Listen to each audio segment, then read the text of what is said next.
Alhamdulillah wassalatu wassalamu ala rasulillah wa ala alihi wa man tabi'ahum bi ihsanin ila yaumil qiyamah amma ba'd. Santriwati kelas 9 yang dirahmati oleh Allah Subhanahu wa taala. Alhamdulillah kita melanjutkan mengkaji kitab At-Tauhid Al-Muyassar. Pada pertemuan yang kedua kita membahas bab At-Tawassul. Baik. Qala al-muallif hafidahullah, berkata Syekh Abdullah Al-Khuwail, semoga Allah merahmati beliau, at-tawassulu, tawassul.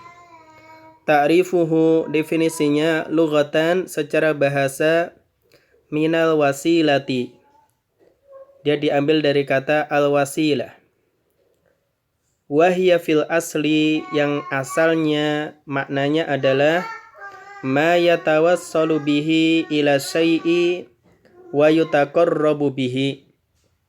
Maknanya adalah segala sesuatu yang dapat menyampaikan dan mendekatkan kepada sesuatu yang lain. Maka tawassul itu ma yatawassalu bihi ila syai' wa yutaqarrabu bihi. Jadi segala sesuatu yang bisa menyampaikan dan mendekatkan diri kepada as-syai', yaitu sesuatu yang lain. Wastilahan, adapun makna secara istilah, hiya adalah ittikhadu sababin masru'in, mengambil sebab yang disyariatkan, yuqarribu ilallahi ta'ala, untuk mendekatkan diri kepada Allah Ta'ala. Oleh karena itu Allah katakan, misalkan di surah Al-Maidah ayat yang ke-35, ya ayyuhalladzina amanu taqullaha wabtagu ilaihil wasilah. Wahai orang-orang yang beriman, ittaqullah, bertakwalah kalian kepada Allah, wabtagu ilaihil wasilah, dan carilah wasilah atau jalan untuk mendekatkan diri kepadanya. Maka disebutkan oleh para ulama, di antaranya makna wabtagu ilaihil wasilah, sebagaimana kata Qatadah, taqarrabu ilaihi bi ta'atihi wal amali bima yurdihi. Itu engkau mendekatkan diri kepada Allah dengan apa? Bi ta'atihi, dengan taat kepadanya dan mengerjakan amal yang Allah ridhoi. Maka ini perintah, yaitu disyariatkannya tawassul. Baik. Kemudian penulis katakan aksamuhu, pembagiannya, kismani. Jadi tawassul terbagi menjadi dua. Yang pertama tawassulun masru', tawassul yang disyariatkan. Yang kedua tawassulun mamnu'un, tawassul yang dilarang. Jadi tawassul ada dua, yang disyariatkan dan dilarang. Kita bahas yang pertama, at-tawassulu al-masru'u, yaitu jenis tawassul yang disyariatkan. Salah satu anwa'in, ini terbagi menjadi tiga.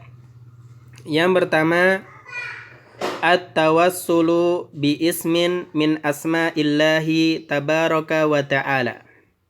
Tawassul dengan nama dari nama-nama Allah Ta'ala, au sifatin min sifatihi, atau salah satu dari sifatnya. Maka ini disyariatkan, ini dianjurkan. Mana dalilnya? Misalkan Allah Subhanahu wa Ta'ala sebutkan di surah Al-A'raf ayat 180, Allah katakan, walillahil asma'ul husna fad'uhu biha. Dan Allah Subhanahu wa Ta'ala memiliki al-asma'ul husna, nama-nama yang terbaik, fad'uhu biha, maka hendaknya engkau yaitu bermohon kepada Allah dengan menyebut namanya. Maka ini jenis tawassul yang pertama. Itu seorang dia bertawassul dengan menyebut nama Allah. Demikian juga Nabi SAW pernah berdoa, ya hayyu ya qayyum, birahmatika astaghitsu aslih li sya'ni kullah wa la takilni ila nafsi tarfata ainin. Ya hayyu ya qayyum, ya Allah yang maha hidup lagi maha berdiri sendiri, yaitu tidak butuh dengan yang lainnya.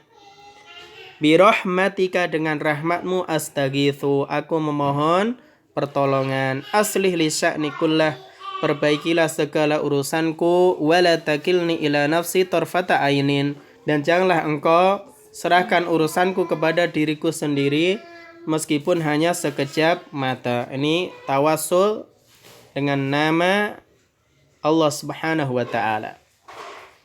Baik, yang kedua yaitu at-tawassulu bi amalin sholihin qama bihi da'i. Bertawasul dengan amal soleh yang dikerjakan oleh orang yang berdoa atau orang yang meminta tersebut, dia beramal soleh.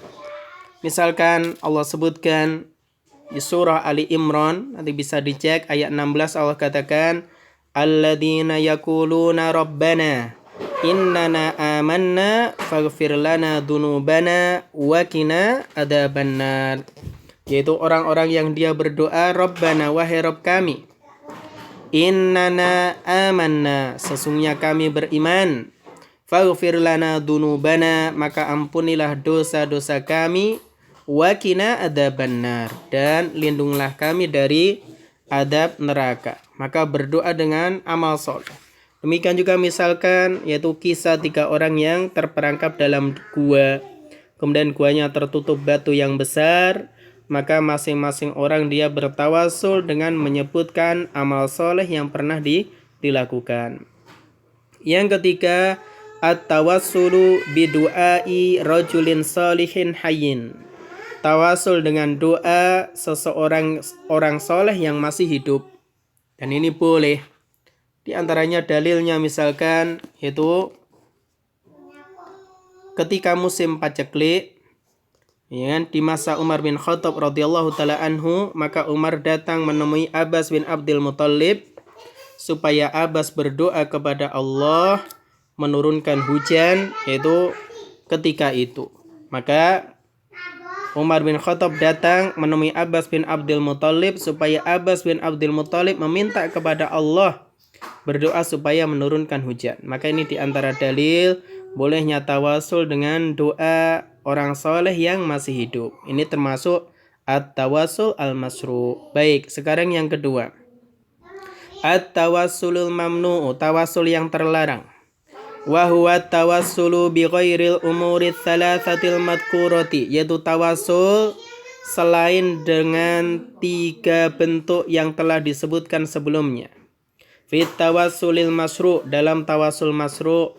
Wa min dalika, di antara tawasul yang terlarang, at-tawassulu ilallahi ta'ala bihaqqin au bijahil ashos, tawasul kepada Allah dengan yaitu hak atau kedudukan seseorang. Misalkan bijahin nabi, yaitu dengan kedudukan nabi. Maka ini termasuk tawasul yang terlarang. Bahkan ini termasuk perbuatan bid'ah. Ini termasuk perbuatan bid'ah karena hadis yang dijadikan sandaran dalam hal ini disebutkan oleh para ulama, maka hadisnya adalah hadis yang tidak ada asal usulnya. Tidak ada asal usulnya. Misalkan hadis yang dijadikan sandaran bolehnya tawasul dengan kedudukan Nabi, idza sa'altumullaha fas'aluhu bijahi. Apabila kalian minta kepada Allah, maka mintalah dengan yaitu kedudukanku. Fa inna jahi indallahi adim, karena kedudukanku di sisi Allah ini besar. Maka di sini dijelaskan oleh para ulama, di antaranya oleh Syekhul Islam Ibnu Taimiyah, termasuk hadis yang la aslalahu, tidak ada asalnya. Maka ini hadis yang tidak bisa jadikan sandaran. Yang kedua, ad-du'a wan nadru lil auliya'i was solihin, berdoa dan bernadar untuk wali-wali dan orang-orang soleh. Dia datang ke kuburan orang soleh atau yang lainnya, berdoa dan bernadar di sana, maka ini termasuk perkara yang tidak dibolehkan. Yang ketiga, ad-dabkhu lil arwah atau li arwahil auliya wal ukufi haula kuburihim, atau wal ukufu haula kuburihim, menyembelih untuk roh-roh yaitu wali-wali dan iktikaf atau berdiam diri di kubur mereka. Maka ini termasuk at-tawassul al-mamnu. Wallahu a'lam bissawab. Demikian pembahasan ringkas tawassul dari kitab At-Tauhid Al-Muyassar. Semoga bermanfaat. Wassalamualaikum warahmatullahi wabarakatuh.